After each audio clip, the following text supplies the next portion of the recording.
Hello, my name is Noella Charity, and welcome to This Week in Cognitive, where I have the pleasure of sharing with you some of the new and awesome things going on in cognitive services and applied AI. Always feel free to connect with me on LinkedIn or connect with me on Twitter. Be happy to be able to answer any questions you may have or just share with you some of the latest and greatest that's going on in this space. So for those of you who are new, thank you so much for joining us. This Week in Cognitive is all about getting just snackable content every week and being able to see some of the latest and greatest samples that we've developed just for you. So the first thing, though, I always like to do is make sure that you are familiar with kind of the architecture that we are talking about, right? So we have built an entire platform that makes it easy for you to consume machine learning models. And in this specific episode, we are actually going to be talking about the pre-built models that are available for you to use. So you can see here, we have pre-built models that we call cognitive services. There's actually a collection of these we kind of call applied AI. And what it means is that you can apply these models. You didn't have to build them. You didn't even have to have your own data. It's Microsoft data, Microsoft models, but available for you to use as a web service. But sometimes that's not enough, right? Sometimes it doesn't completely answer your question. So the very next thing we offer is the ability for you to customize those models. And so I'll show you today exactly how you can do that with one of our brand new generally available services. And even sometimes at that point, that might not solve your problem completely. AI, right? This is a research activity. You have to do lots of experiments. So you may get to the point where you want to experiment on your own. Code first, build your algorithm from scratch. Obviously, if you've already have an algorithm, you don't want to do that. But if you can use one that's pre-built, you want to do that. But sometimes you need to build your own. And so in that case, we provide an entire stack of tools and frameworks, and most importantly, compute that will allow you to power your own models. So here you can see, right, we have a huge selection of computing power available to you no matter what your side of the, architecture you're on, whether you're using our pre-built models or whether you're using models that you're building from scratch. And of course, I don't want to go without mentioning all the tools that are available for you. We want to meet developers right where they are, meet you where you're building these models, whether you're building them in a language through our SDKs like C#, Java, Node, or Python, or whether you're using some of the tools like TensorFlow or Caffe or Cognitive Toolkit. Right? So we want to make sure that you have all the tools you need to build what you want. Now, a lot of people consider cognitive services to kind of be a superpower, like a magic wand, right? So they're business ready, they run on Azure, right? They are part of your subscriptions that you have available to use. And I want to just give you a little taste of what that looks like. First, the languages.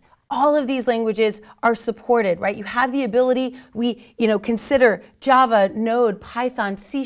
These are our primary languages, right? They're first-class citizens. So if you are a developer in this space, we want to make sure that you have access to these models through these SDKs. But there are so many things that you can do. Today, I'm going to just focus on one. But look at all of the different models you have available, right? You could do things in computer vision. I recently created an object detection model that could tell the difference between two cartoon characters, right? Just really interesting technology that can help you solve some fun things, but also can solve your business problems. So everything from speech to being able to analyze text, to be able to create a bot very, very quickly that can answer all of the top of mind questions for your customers or your employees. These things are ready at your fingertips. But today what I want to do is show you very quickly how you can leverage our newest member of the family in cognitive services, our newly generally available speech service. So the first thing I'm going to do is actually show you the website. So you can go out to Microsoft.com, to our doc site, and you can actually see that speech has changed. So for those of you who've used speech in the past, you used to have to kind of cobble together a bunch of different APIs in order to leverage the speech service. But today, instead, what you will find is now they are unified. It's a single subscription. So now rather than having to piece all these things together, and they normally go together anyway, we've made it easier for you to consume. So I'm going to actually show you a very special part of our speech service, which are some of our preview technologies, but I just think they're really cool and interesting, and I wanted to share with you what we've done with them. So I'm going to show you custom speech, and this is the ability to do what I mentioned earlier, take an existing model, right, that we've provided, and then adapt it for your use. Now, many of you may be familiar with the JFK files. You can go out to GitHub today, rebuild this project all by yourself. And if you want to play around with it, the benefit of this project is it allows you to take structured and unstructured data in a file directory, right, a blob storage, and be able to make sense of it and create analytics and relationships across that data to make it easy for business users to consume, which is a problem every business has. Now, I'm not here to talk to you about that. I will in a future episode, but not in this one. In this one, I actually wanted to show you a bot that I built on top of this. Now, this is JFK, so you guys might remember. It's like a controversy that happened way back when. Well, I thought it would be important, this was based on a president getting assassinated.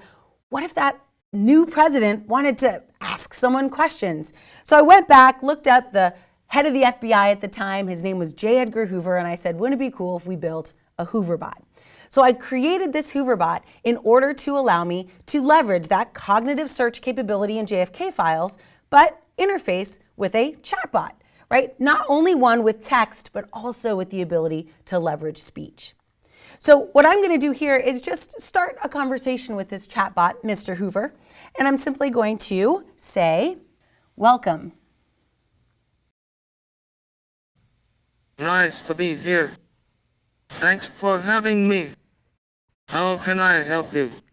Now, the voice you just heard was Synthesized Speech. It's a new service that you have the ability to use. So what I did is we took a bunch of audio from those JFK files, right? We also took some audio that we were able to find across the internet, and we used about an hour of audio in order to create this synthesized voice. Now, I was in luck because this is like 1960s audio, so it's not awesome to begin with, but it does give you the ability to start thinking about, right, what is your business going to sound like?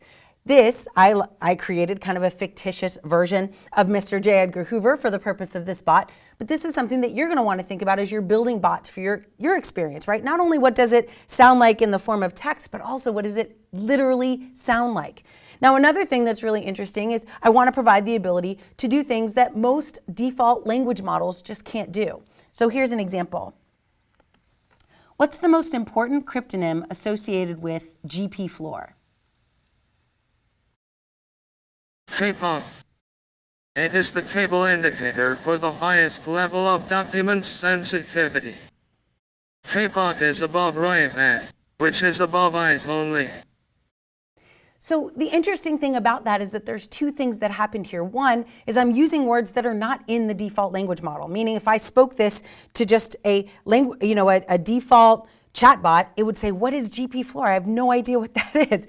And most importantly, it would not be able to execute a query on the doc set and return this response. So I had to train the language model on this custom word. So I trained it not only on GP floor, which definitely is custom, but even cryptonym wasn't in the library either. So I took 268 of these words, I trained it on the pronunciation data so that the model knew what it was when I said it, and then it was able to translate that to a query and actually pull that information from this blob storage full of documents of structured and unstructured data. This is incredibly difficult to do if you had to do this from scratch, if you had to build your own model to support this. Now it's available to you in a web service. So just to give you, a quick wrap up of what we did here and what you can do at home, you can actually go out to GitHub. There are 3 projects. One is web chat, which is this basic chat box you'll see here. It's almost exactly the same, minus I slapped on a picture. Then we grabbed speech to text and text to speech, and then we added the endpoints from these services in to create this experience. It literally took a few hours, and most of that was me just kind of fine-tuning the way I wanted it to work. So I hope you enjoyed today's episode. It's really great to have an opportunity to play with the latest technologies, and I really look forward to seeing you guys in the next one.